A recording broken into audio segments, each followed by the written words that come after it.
அன்புள்ளங்களுக்கு வணக்கம். இது தேசிய பறவை சேனல். நான் உங்கள் நிலைமணி. இந்த வீடியோவில் 3 விஷயங்களை பற்றி பேச போகிறோம். ஒன்று வேங்கை வயல், இன்னொன்று டிவிகே மாவட்ட செயலாளர்கள் தேர்ந்தெடுப்பு, அடுத்தால 3000 பேர் என்டிகேயில் இருந்து விலகி திமுகவில் சேர்ந்ததாக ஒரு கதை. 3 விஷயத்தை பற்றி பேச போகிறோம். வாங்க வீடியோக்குள்ளே போகலாம்.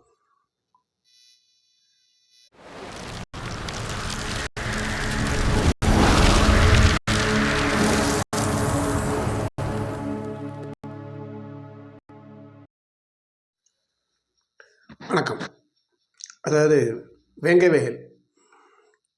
வயல்னாலே மக்கள் மறந்து போன ஒரு பிரச்சனை. அதாவது கிட்டத்தட்ட 2 வருடம் ஆகிறது. அங்கு குடிநீர் தொட்டியில் மலம் கலந்த மனித கழிவு கலந்த விவகாரம். இது கொஞ்ச நாள் லா அண்ட் ஆர்டர் போலீஸ் விசாரிச்சுருந்துச்சு. அதுக்கப்புறம் தமிழக அரசு சிபிசிஐடி விசாரணைக்கு உத்தரவிட்டது.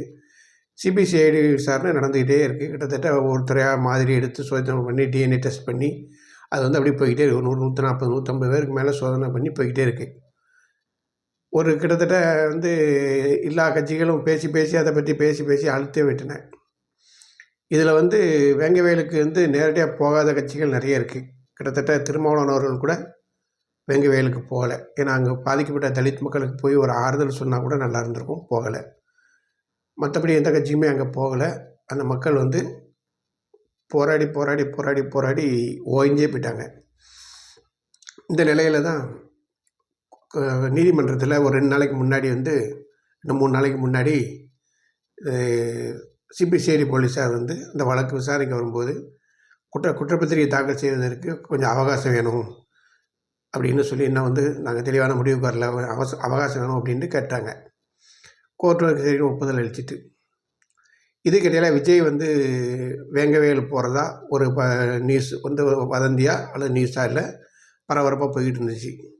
இப்போ திடீர்னு நேற்று முன்தினம் ஒரு 3 பேர் மீது குற்றப்பத்திரிகை 3 பேர் மீது வழக்கு பதிவு செய்திருக்கிறார்கள். 3 பேர் யாருன்னா, ஒருத்தர் பேர் சுதர்சன், ஒருத்தர் பேர் முரளிகிருஷ்ணன், இன்னொருத்தர் பேர் முரளிராஜ். இவங்க 3 பேர் மேலேயும் சந்தேகம் இருப்பதாக காவல்துறை வெளிப்படையாக சிபிசிஐடி வெளியிட்டிருக்கிறது. இப்போ இதில் என்ன பிரச்சனை அப்படின்னா, அதாவது தலித்து மக்கள் சம்மந்தப்பட்ட பிரச்சனைனா தலித் அல்லாதவர்கள் இதை செஞ்சுருப்பாங்க அப்படிங்கிற கோணத்தில் விசாரிக்கணும் அப்படிங்கிறது பொதுவான எப்போதும் யாரும் சொல்லக்கூடிய ஒரு விதி. ஆனால் இந்த பிரச்சனையில் கைது பண்ண போகிற 3 பேருமே தலித் இளைஞர்கள். அதுக்கு அவங்க ஒரு காரணம் சொல்லுவாங்க. அங்கே உள்ள ஊராட்சி தலைவியோட கணவரை பழி வாங்கிறதுக்காக இவங்க 3 பேரும் அப்படி செஞ்சிட்டாங்க அப்படின்ட்டு சொல்கிறாங்க. இதில் முரளிகிருஷ்ணன் தான் முதல் குற்றவாளியாக இருக்கிறார். இதுக்கிடையில் இந்த சுதர்சன் அவங்க அம்மாட்டையும் அவங்க அத்தையிட்டையும் பேசின ஆடியோ ஒன்று லீக் ஆகிருக்கு. அது எப்படி லீக் ஆச்சுன்னா, காவல்துறை தவிர வேறு யாரும் லீக் பண்ணியிருக்க முடியாது. காவல்துறை ட்ராப் பண்ணி வச்சுருக்கு அவங்க செல்லலாம். அதனால் அவங்க பேசுனதை லீக் பண்ணியிருக்குன்னு தான் சொல்ல முடியும். ஏன்னா சுதர்சன் அவர் லீக் பண்ண மாட்டார். அதுக்கப்புறம் அவங்க அம்மா வயசானவங்க அவங்களாம் லீக் பண்ணதுக்கு எந்த விதமான முகாந்திரமும் கிடையாது. இது இப்படி இருக்கும்போது திருமாவளவன் இப்போ தான் வாயை திறந்து பேசியிருக்கிறார். ஏன்னா தலித் இளைஞரின் மேலே வழக்கு பதிவு பண்ணுற சூழ்நிலை வரப்போகுது. அவர் சொல்கிறாரு, இந்த பிரச்சனையை வேங்கை வயல் பிரச்சனையை சிபிஐக்கு மாற்ற வேணும் அப்படின்னு. இவ்வளோ நாளும் அவள் சாப்பிட்டு இருந்தாருன்னு நினைக்கிறேன். இப்போ தலித் இளைஞர்கள் மேலேயே வழக்கு பாயும்போது தெரிஞ்ச விசாரணை நிலையத்துக்குள்ள வந்த உடனே அவர் என்ன பண்ணுறாருன்னா, இதை சிபிஐ விசாரணைக்கு உத்தரவிடணும்னு இப்போ தான் தமிழக அரசுக்கு கோரிக்கை வைத்துள்ளார். இது இந்த மாதிரி போய்கிட்டு இருக்கு. அடுத்தபடியாக நேற்றுக்கு டிவிகே மாவட்ட செயலாளர்கள் தேர்ந்தெடுப்பு சம்பந்தமாக ஒரு கூட்டம் பனையூரில் உள்ள விஜய் அலுவலகத்தில் நடந்தது. அது 33 பேர் 33 மாவட்டத்துக்கு தேர்ந்தெடுத்தாச்சு அப்படின்னு சொல்கிறாங்க.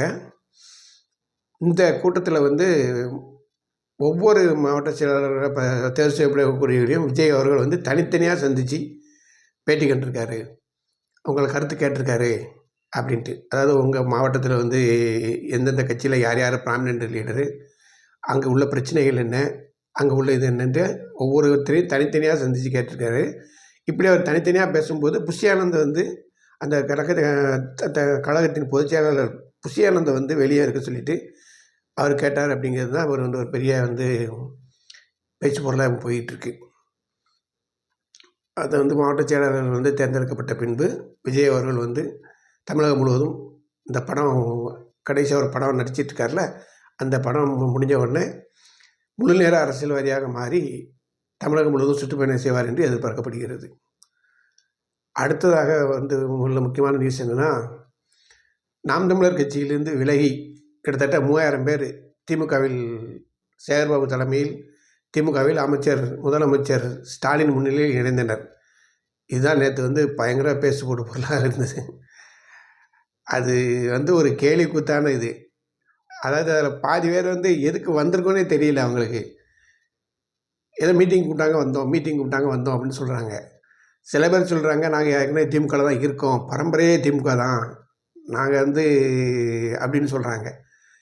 ஆக 3000 ஆளுக்கு ஒரு துண்டு கொடுத்துருக்காங்க. ஒரு அம்மாட்ட எதுக்குமா அந்த துண்டு வாங்கி போட்டிருக்கீங்கன்னா, கொடுத்தாங்க வாங்கி போட்டுக்கினேன் அப்படின்னு அசால்ட்டாக சொல்லுது.